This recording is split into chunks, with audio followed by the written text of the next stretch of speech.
Akkalkot road Gandhinagar ते गोंधळी वस्ती या मार्गावरील रस्त्यांच्या कामाला सुरुवात झाली आहे. गेल्या महिन्यात आमदार तथा माजी पालकमंत्री विजयकुमार देशमुख मालक यांच्या हस्ते या कामाचं उद्घाटन करण्यात आलं होतं. या संपूर्ण कामासाठी जवळपास 80 लाखांपर्यंत कामाची मंजुरी मिळाल्याचं कळतं. याच मार्गावर रस्त्यांचं काम ठिकाणी ड्रेनेज लाईन व पिण्याची पाईपलाईन कामे होणार आहे. या रस्त्याचं काम गेल्या 5-6 वर्षापूर्वी झालं होतं. ते अत्यंत निकृष्ट दर्जाचं झालं होतं. आता पुन्हा या कामासाठी मंजुरी मिळाली. या रस्त्यावर या भागात विडी कारखाने, टॉवेल कारखाने असल्यानं मोठ्या प्रमाणात या मार्गावर जड वाहतूक होत असते.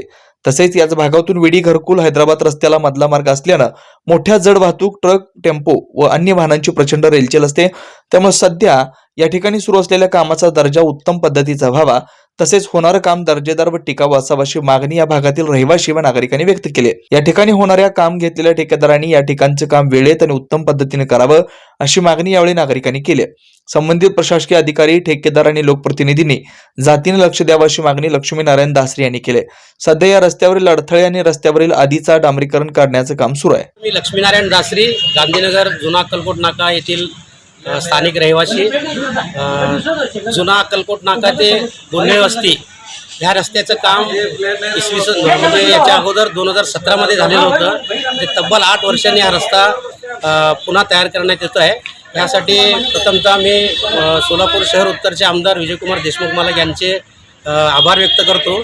आणि या भागातील नागरिकांची एवढीच मागणी आहे की सदर रस्ता बनवताना हा कुठल्याही प्रकारे तडजोडी करून रस्ता बनवू नये किंवा निकृष्ट दर्जाचा असू नये. कारण ह्या भागात मोठमोठे टावेल कारखाने, विडी कारखाने असून या रस्त्यावरती नेहमी गाड्यांची वर्दळ आणि नागरिकांची ये-जा चालू असते. त्यामुळे सदर रस्ता हा टिकाऊ आणि दर्जेदारपणे बनवावे अशी या भागातील नागरिकांचे म्हणणं आहे.